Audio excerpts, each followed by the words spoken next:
no hard physical evidence and no something else. No witnesses. No witnesses to it. It's hard to, how could you send a man to death? I couldn't. On somewhat hearsay. Yeah, back then I probably would. Well, you know, with trials. If you didn't have all this solid evidence. It was just They said we're doing a trial based on that. He was a well-liked man, that's why they were thinking him guilty, because they wanted to change everything. They didn't like it. But evidently, if anybody says guilty, I guess, I don't know what the judge is doing. So far, the full judge.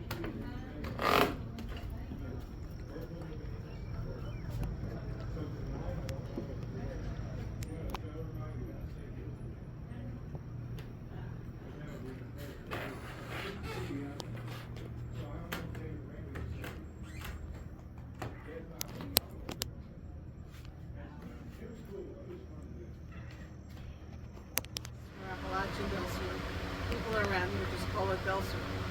It's its name from the big instrument, but they're not related. These were originally box shaped, like the shine holes. Appalachian people are good at woodworking and they like pretty things. So they gave them nice shapes. Two most common see hourglass, which is what this one is, or a teardrop. They be more narrow up here and down and form a teardrop. We have one at home that is hourglass on one side, teardrop on the other. Doesn't change the sound of the instrument.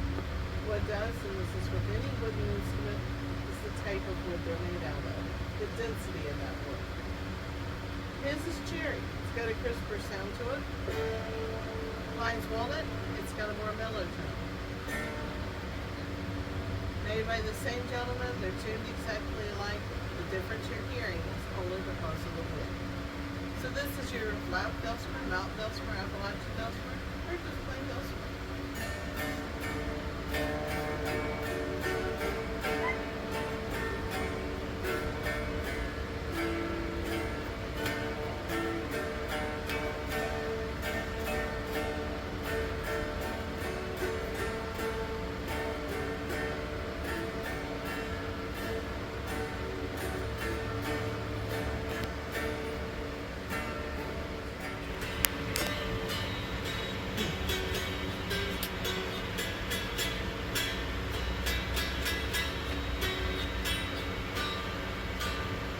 Song, Hush Little Baby. Mamas has been singing their babies to sleep with that song for over 400 years. Didn't work on my too. And if you did find them, they were very expensive. So he was hoping to find some partially safe time. Natural lye out of those ashes. And that's what they would use. They'd set that aside, or they might already have their lard melted. And my grandmother used to always tell me, until you got to stir the lard until all the ghosts are gone. I thought if I don't cook it long enough, it's haunted. But when you're stirring it constantly and it's clear, you get these little teardrop shaped things that are the very last bits of unmelted lard, and they look like little ghosts stuck in the pan. And when they're done, you combine it with the lye water, and then you sit there and you sit there and you stir and you stir. And depending on the barometric pressure, if it's over 29, it can take me up to 5.5 hours. If it's under 29, it can get me in, I can get it ready to pour in about 2 hours. But you have to stir it constantly so it doesn't separate or settle. Yeah. No. I don't know. I'm thinking that's what it is.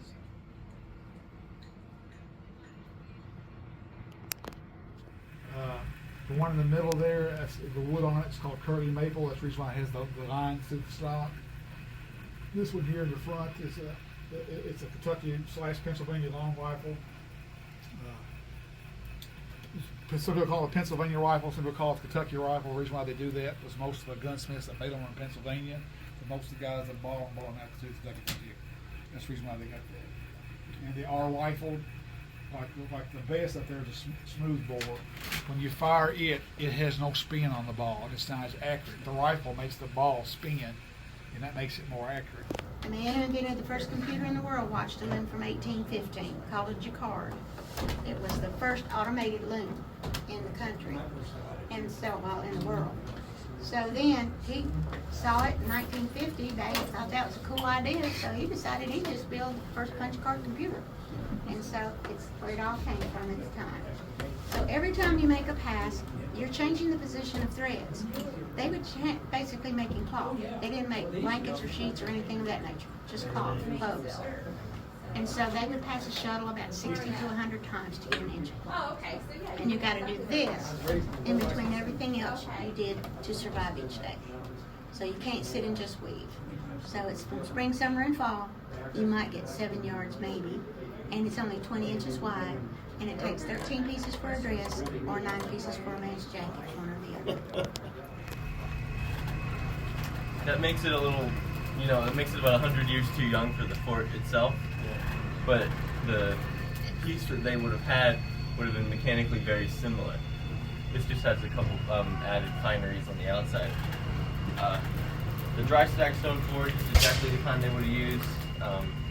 This anvil is a little oversized. They would have had what's called a stump anvil probably, which sometimes can weigh as much as 60 or 70 pounds. Because you remember when they came out here, they were on foot, and it was only what they could carry that they really had.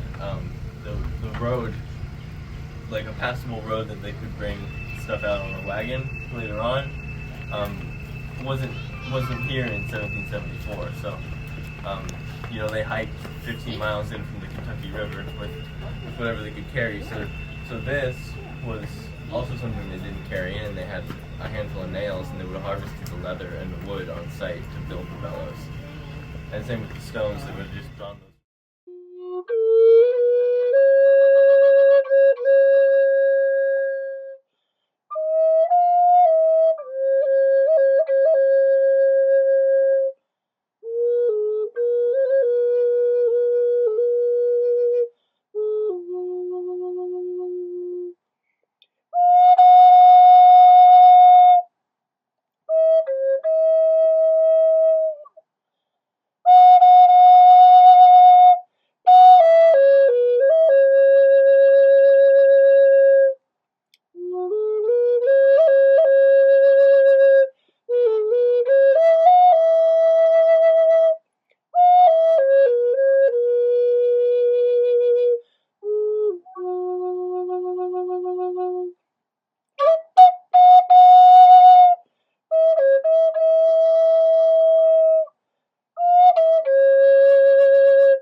And within 24 hours, they have to surrender, And then instead of having the terms that they agreed on, the Indians rush in and start grabbing people and, killing some people, pulling people's shirts off of them, things like this. And so it ended up where a lot of them were captured and taken by the Indians. Little Sally, the day after, turned 7 years old, and she was taken by the Indians, adopted into a family, and it wasn't until 9 years later that my ancestor John Conway was able to figure out what happened is that somebody approached him and said, when you imagine, think about this, what if one of your kids was kidnapped, or brother or sister, and they could be anywhere at any farmhouse in Kentucky, or any village. And so what happened was a fella came up and he said, hey, I was a captive in this one village, and I think that the little girl that was there is your sister. And so he was able to go there, and there was an older couple that had her. He gave them some goods and money, and was able to get her back after 9 years. So the little girl just turned 7. 9 years later, she's been with the Indians longer than the age she was when she was taken. So you can imagine the problems that would cause for her and for her family.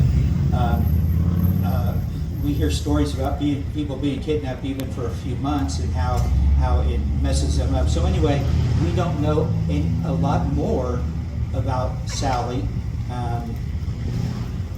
Beyond that, we know a little bit, but we don't know a lot of details. But I think that we can explore these other captives. Raids were a combination of military incursions, so just, a regular raid, gathering of goods and horses, and so just plunder, right? Replacing lost warriors. One of the things they did was actually kind of like steal horses back and forth. Replacing lost warriors, so this has to do with the adoption, but not every settler was adopted. Many were killed during the raid. Some were held captive for various reasons, and then later killed or sold. The land known as Kentucky was a unique land, largely vacated by the Indians after 1755, and with the Ohio River as a broad but treacherous highway, as well as Boone's Trace. So Boone's Trace would be, so you could come from Pittsburgh and go down on the Ohio River and then go up the Kentucky River, etc. Or you could come through the Cumberland Gap, and Boone made a trail early on that would lead right into the heart of the bluegrass. And so I would say most of the early settlers, that's the way they came, and it was both of them were very, very rough. So Boone's Trace leading through the mysteriously created Cumberland Gap. If you don't know this, Middlesboro is actually in a meteorite crater. Now that sounds like something little tiny, but I think it would have been bigger. If you go to Middlesboro, just stand there in the middle of it and just look around you, and you will see round hills all around you. A meteorite hit that, blew that hole, and blew a hole in the Cumberland. It made the Cumberland Gap. So to me, that just seems kind of mysterious or providential or something. It's just an interesting thing to have this hole blown in there that people can come to. But anyway, however that happened. So Boone's Trace leads into the heartland. Kentucky served as a spearhead into the western waters. That's one thing they called it. Western waters means that if the rain falls on this side of the Appalachian Mountains, then it will end up in the Ohio River, Kentucky River, Ohio River, Mississippi, so it flows west, whereas if it's on the other side, it will flow into the ocean. So that's a term that they use. One of the things we try to do is we try to use 18th century terminology for 18th century things.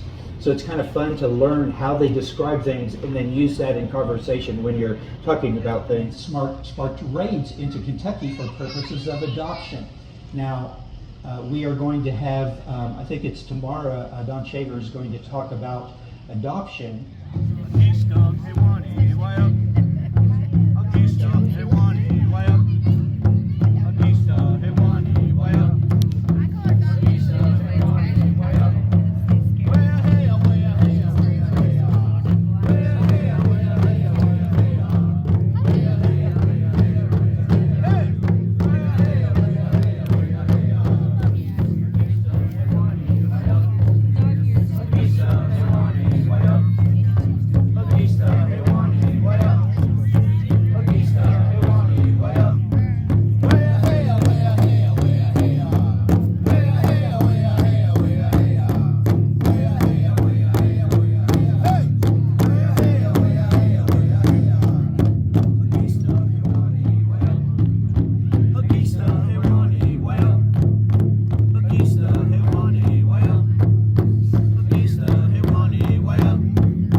in.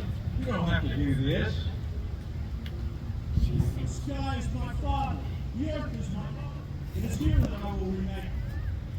We can talk. Our warriors have come. And they see this fort, and it's not getting smaller. It is getting bigger. You come into this land. You take and never ask for anything. The Creator is giving His red children this land. The beauty is being stripped. These forts and cabins are popping up all along the frontier. The food supply is going low. We cannot feed our women and children. We've come to tell you to surrender this fort and leave. You've come to steal our children first to tell us that? That's not the way you make friends, Chief. We take so little here, but a mere few acres. We trade with you. We've had no problems with you in the past. Why do you do this? Circumstances. You have something to say, my brother? Also, you're a direct violation of the Treaty of Fort Stanford, 1767, and the Pontiac Accord. And to confer with that, I would have to do that under your king, right? Your king. Your king rests on the other side of the mountain. Give us back our children, and then maybe we can talk like humans about this. Bird! Lost your way. Why did you take them? And easy on the wall. So you steal my wife and daughter? This fort is going to fall. You know we can't leave. I want you to protect your wife and child. You bring them back to us. I cannot. You know what's going to happen. You know what's going to happen. As the year. We'll shed many blood before then. You are Bring them friends. back. You are friends. Bring him his children. You know we can't do that. Neither do I. Bring him his children, and I'll talk to the others inside. Enter the fort and leave. We will not hurt or kill anyone here. Give us back our women and children. If you do not leave, everyone in this fort will die, and we will burn this to the ground. Now there's the ultimatum. Give us back our women and children so we have the honor of at least dying together. If you without you stealing, have them back. Which do you want? You want to surrender or do you want to die? They made their decision 5 minutes ago. I don't see that we have a choice one way or the other. We know what will happen if we surrender. Don't be so quick to judge. All the blood in this fort is going to be on your hands if you do not surrender.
Harrison's on our side, right?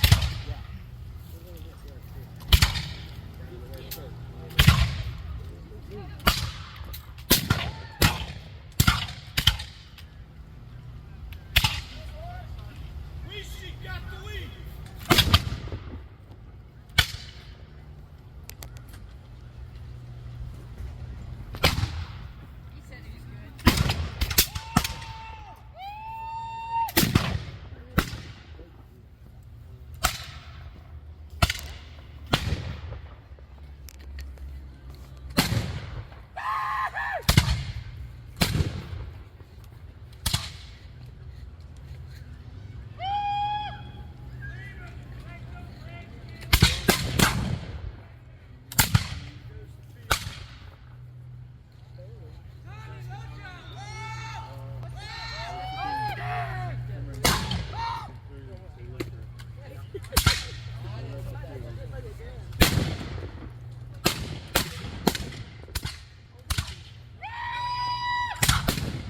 Johnny, that was a big one in the pan there, bud. The bit in the pan there, bud.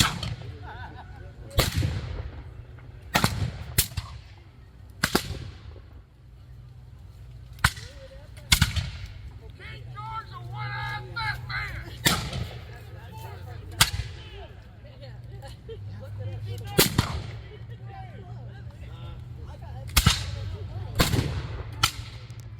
All right, boys, get away.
Get up, Dookie!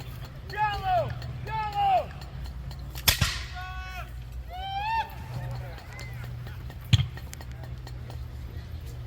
I think that will conclude our battle for today. We thank you all for coming out today. Arlo. Arlo. Everybody is invited back to the native village. They can do a little ceremony down there. You could run the gauntlet maybe or do an adoption ceremony. Bigfoot wasn't all that popular. No. Oh, there's that fishy smell. I've jumped off cliffs about that high into the water.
turn around and wave.